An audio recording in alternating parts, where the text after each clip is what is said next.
So hello again, and I got some of those free offline printed ones where you can get all the kind of different directions for your model, and that was at artmodels360.com under the free samples. So the one thing, when you print this out, you might not get the size you want, and we're going to talk a couple of things. One, if you do want it larger, you got some, especially if you have some water-based clay, and I'm gonna lay in a next one, I'll kind of work on building a armature out of what I got lying around. So you want to scale it up, and we talked about this in class a little bit when we were using references. So this measures to 7.5 inches, according to my good old fold-out ruler. But I want it to be 12 inches because if I'm working with the wet clay, I want to be a little higher. And so what I can do is take that 12, the height I want, and divide it by 7.5, and I get 1.6. So that I know that every measurement that I take off of here, I can then just scale it, times it by 1.6 to scale it up.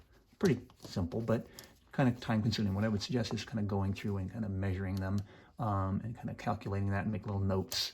And of course, you know, print this one out a little bit bigger, and you can kind of get the whole thing if you don't want to print out every single shot. You can also tell my printer's having a little bit of trouble.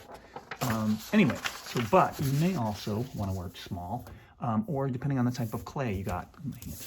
So you may have gotten some oil-based clay, and there's a lot of different types. This is a very, this is called medium, but it's rock hard. And what you'll want to do is swing over, go up a little bit.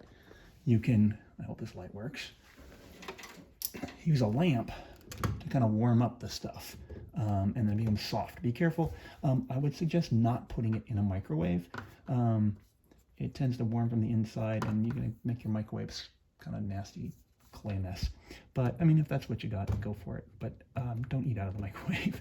Make sure you do something where you don't, and also be careful of it getting really too hot and boiling, because you can burn yourself with the stuff. So this is warming it up carefully with like a lamp.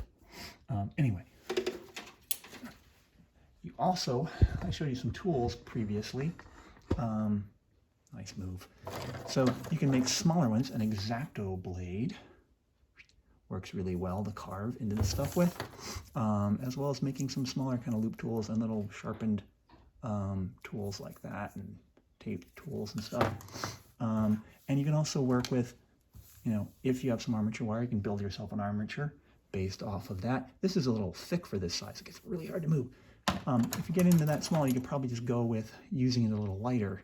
And actually, this is some sort of electrical wire that I got, aluminum scraps of wire.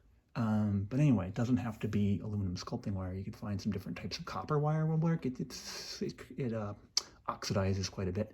But anyway, you can live with it, especially with the oil-based kind of clay. So that's some possibilities. Be back next time with building a larger armature out of probably, I think I'm going to try to use pencils and some other stuff so that I'm using whatever you guys could have around. Anyway, giving that a try. Take care.